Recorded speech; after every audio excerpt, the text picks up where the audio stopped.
আপনারা সবাই ভালো আছেন তো? শুরু করছি চারুলতার আবার একটা নতুন ব্লগ। আজকে আবার বেরিয়ে পড়ছি, কিন্তু কোথায় যাচ্ছি? ওই কোথায় আর বাঙালির দীপুদা। তো এবারে যাচ্ছি পুরী। বছরে মোটামুটি একবার যাওয়াই হয়, তো সেই জন্য এখন বেরিয়ে পড়া হচ্ছে। কিন্তু এই সময় প্রচণ্ড রাশ। আজকে 13ই আগস্ট, 14, 15, 16 থাকা হবে ওখানে।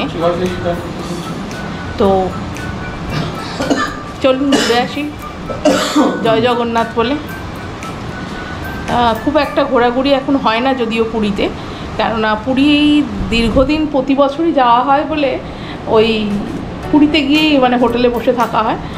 তো এবারে তো প্রচণ্ড রাশ, প্রচণ্ড ভিড় হয়েছে। মানে আমি তো আমার অফিস কালিগ, হাজব্যান্ডের অফিস কালিগ, যাকেই জিজ্ঞেস করা হচ্ছে মোটামুটি সবাই পুরীতে। তো দেখা যাক ওখানে গিয়ে কারোর সঙ্গে দেখা হয় কি না। আর ওখানে হোটেল পাওয়াটাই খুব চাপের। তো লাস্ট মুহূর্তে আমরা ভিক্টোরিয়া পেয়েছি। এখন কিরম কি ঘর পাবো না পাবো বলতে পারছি না। তো ওখানে গিয়ে আপডেট দিই, আর আমার সঙ্গে সমুদ্র দেখতে থাকুন। চলুন রাস্তায় পুরী দেখি, পুরী চলুন। জয় জগন্নাথ।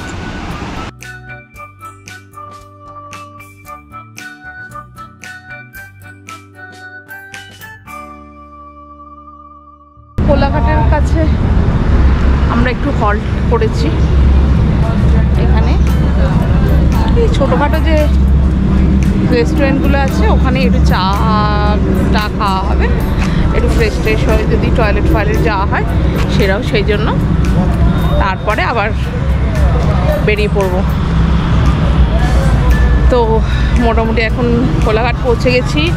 এখন বাজে 11:28, 11:30। রাত্রি 9টায় বেরিয়েছি সোদপুর থেকে। তো কোলাঘাট পৌঁছেছি তখন 11:30। এরপরে আবার বলছে বালেশ্বরের ওইদিকে, তারপরে আবার থামবে। মোটামুটি মাঝে 2খানা টোল পড়েছে এখনো পর্যন্ত। তো এগোই, চলুন চা খাই, চা খেয়ে তারপরে এগোই।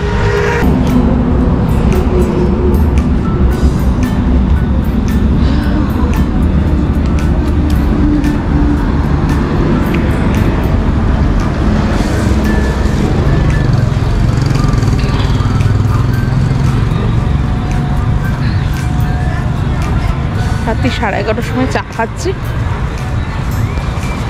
মানে বেড়াতে বেরোলে ভালোই লাগে, বেশ অন্যরকম একটা অভিজ্ঞতা।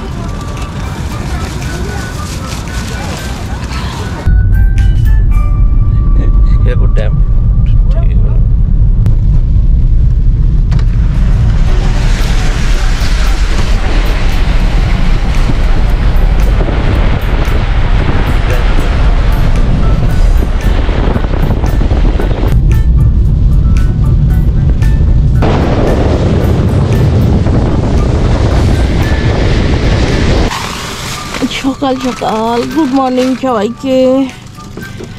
সারা রাত্রির ধরে গাড়ি চলছে, আর কি একটু দাঁড়ানো হয়েছে। আর বেশিক্ষণ নেই, যদিও আমরা চলেই এসেছি, কটক পৌঁছে গেছি আর খানিকক্ষণ। এই যে হাজব্যান্ড, তো আমি আর নামিনি।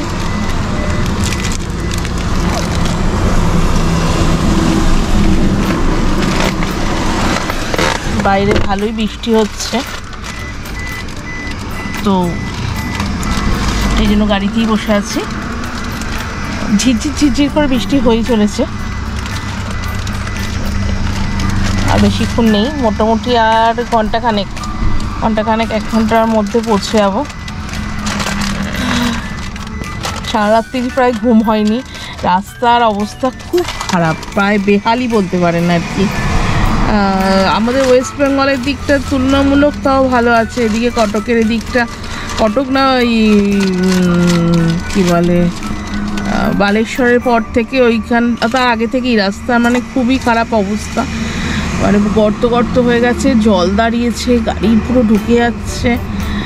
আর সে গাড়ি রাত্রিবেলা যা স্পিডে চালাতে যাচ্ছে কিন্তু পারছে না, মানে সব কিছু নিয়ে খুব মানে সারা রাত্রি জেগে, তো গাড়ি এই অবস্থায় চললে যা হয় আর কি। তো রাস্তার অবস্থা খুব কন্ডিশন খুব একটা ভালো না। তো এই লাস্টের দিকে এই যখন হচ্ছে এই ব্রিজগুলো পড়ছে, মহানদী বা এই ব্রিজগুলো পড়ছে, এই জায়গাটার রাস্তাগুলো তুলনামূলক ভালো কন্ডিশনে রয়েছে। তো যখন সমুদ্রে ঢুকবো চলুন।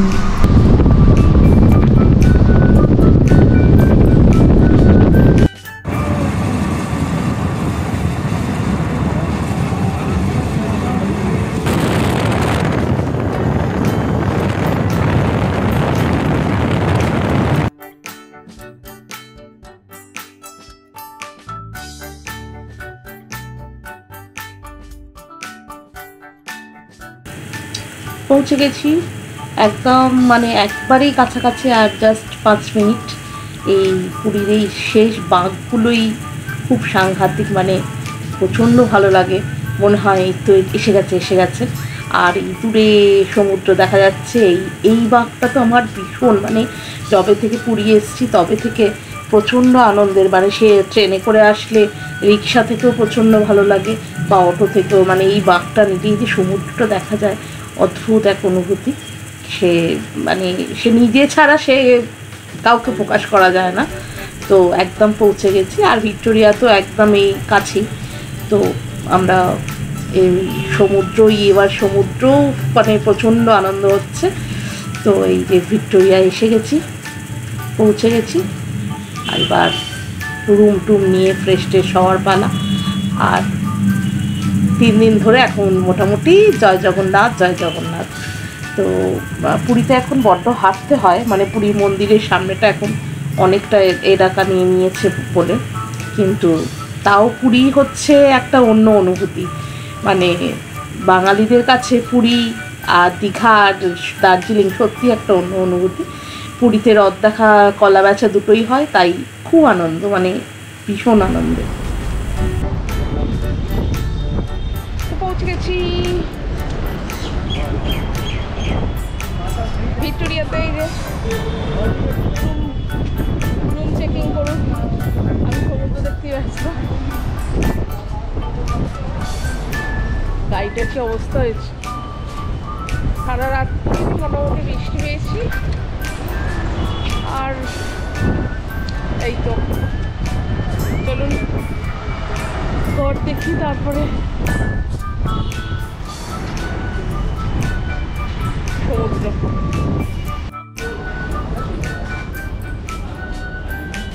কোথায় পেয়েছি না? হ্যাঁ 808 ফাস্ট ফুডে বড় এইখানে এভরিথিং কেন আমি বললাম ব্যাক সাইডে হবে বলতে। না এভরিথিং হবে না। তো এই তো পৌঁছে গেছি পুরীতে। এই যে আমার পেছনে সমুদ্র দেখা যাচ্ছে একদম, আর এই পেছনে দেখা যাচ্ছে ভিক্টোরিয়া ক্লাব। এই যে ভিক্টোরিয়া ক্লাব হোটেল, আমরা ভিক্টোরিয়ায় উঠেছি। এখনও ঘর পাইনি, ঘর 9টা থেকে চেকিং, আর চেক আউট টাইম হচ্ছে 7টা। তো আমরা পৌঁছে গেছি মোটামুটি এখন 7:45-8টা বাজে। কালকে রাত্রি বেরিয়েছিলাম 9টা নাগাদ। রাস্তায় 4বার দাঁড়িয়েছি। পুরীতে ভালো বৃষ্টি হচ্ছে, বেশ বৃষ্টি পাচ্ছি, কিন্তু হ্যাঁ বৃষ্টি শুরু হয়ে গেছে। বাবু ছাতাটা খোল। হ্যাঁ চলো আমরা ভেতরে যাই। তো এই তো আর কি, একটু পরে যখন আবার বেরোবো তখন সমুদ্র দেখাবো। আপাতত পৌঁছে গেছি বিচে, আর এখন অপেক্ষা করছি রুমটা পেলে একটু ফ্রেশ হব। যতক্ষণ না ঘর পাওয়া যাচ্ছে ততক্ষণ আমরা এখানে ব্রেকফাস্ট, মানে ডাইনিং এরিয়ায় বসে ব্রেকফাস্টটা সেরে নিলাম। ব্রেকফাস্টে আমরা নিয়েছিলাম লুচি, মানে একদম পুরি সবজি, আর তার সঙ্গে রসগোল্লা, মানে এটা একটা ডিশে দিয়েছিল। তো আমরা খানিকটা কাজ এগিয়ে রাখলাম। এই যে ভিক্টোরিয়ার 808 নাম্বার রুমটা, এই যেখানে লাগেজ রেখে দিয়ে গেছে।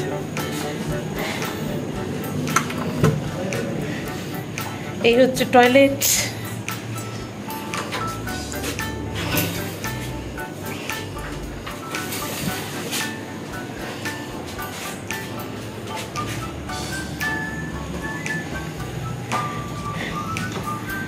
এই কাপড়,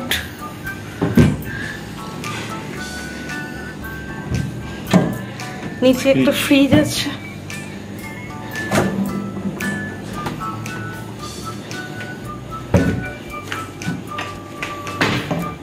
আর এই তো এটা ব্যাক সাইডের রুম, যদি একদম লাস্ট মুহূর্তে আমরা বুকিং করেছি তাই, যদিও পাওয়া গেছে এটাই অনেক। আর ফ্রন্ট সাইডের গুলো তো পাওয়াই যায় না, একদম কালকেই বুকিং করা হয়েছে। একটা রুমই পড়েছিল, ওটাই নিয়ে নেওয়া হয়েছে। এটা 3000 মতন পড়েছে এই রুমটা। এমনি ভালোই, মোটামুটি বড়ই আছে ঘরটা, সেন্ট্রালি এসি আছে। আর কি এখানে চা, কেটলি ফেটলি সবই দিয়েছে, চায়ের টিভি আছে, জলও দিয়েছে 3টে, এছাড়া জলের ফ্লাক্স আছে।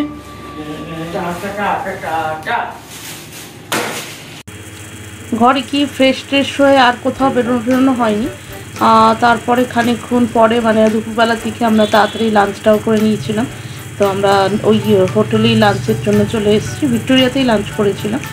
তো লাঞ্চে মেনুতে ছিল হচ্ছে রাইস, ডাল, কি বলে, তারপরে আলু ভাজা, তারপরে কি বলে আলু পোস্ত, আর মাছের ঝোল নিয়েছিল। আর ছেলে বোধহয় ডিমের অমলেট বলেছিল, ডিমের অমলেট পাওয়া যায় তো, ডিম সেদ্ধ। তো এই সিম্পল খাবার দাবারই নেওয়া হয়েছিল। দিয়ে আসল কথা, সারা রাত্রির জার্নি এতটা মানে রাস্তাও খুব একটা ভালো ছিল না, তারপরে সবাই খুব ক্লান্ত ছিলাম আমরা। তার খেয়ে দিয়েই আর কি আমাদের একটা লম্বা ঘুমের প্রস্তুতি নেওয়া হয়েছিল। যাই হোক, তো এইখানে হচ্ছে মানে খাওয়ার পরে লাঞ্চের পরে একটু বাইরেটা বেরোনো হয়েছিল, সামনেটা একটু ছবি টবি তোলা হয়েছে। আর মানে বিচ অব্দিও যাওয়া হয়নি, বিচের আগেই, কারণ ঝিরঝির করে বৃষ্টি পড়েই চলছিল। বিচের আগেই আমরা ফটো তুলে নিয়ে খানিকটা আবার হোটেলে ব্যাক করে চলে আসি। তো আজকের মতন এখানেই মানে এই ব্লগটা শেষ করলাম। তো ভালো লাগলে একটা লাইক, শেয়ার, কমেন্ট মাস্ট, আর সাবস্ক্রাইব করবেন প্লিজ। সাবস্ক্রাইব খুব কম হচ্ছে, প্লিজ আমার চ্যানেলটাকে সাবস্ক্রাইব করে আমার পাশে থাকবেন, তাহলে পরবর্তী পর্বগুলো দিতে আরও উৎসাহ বোধ করব। ধন্যবাদ।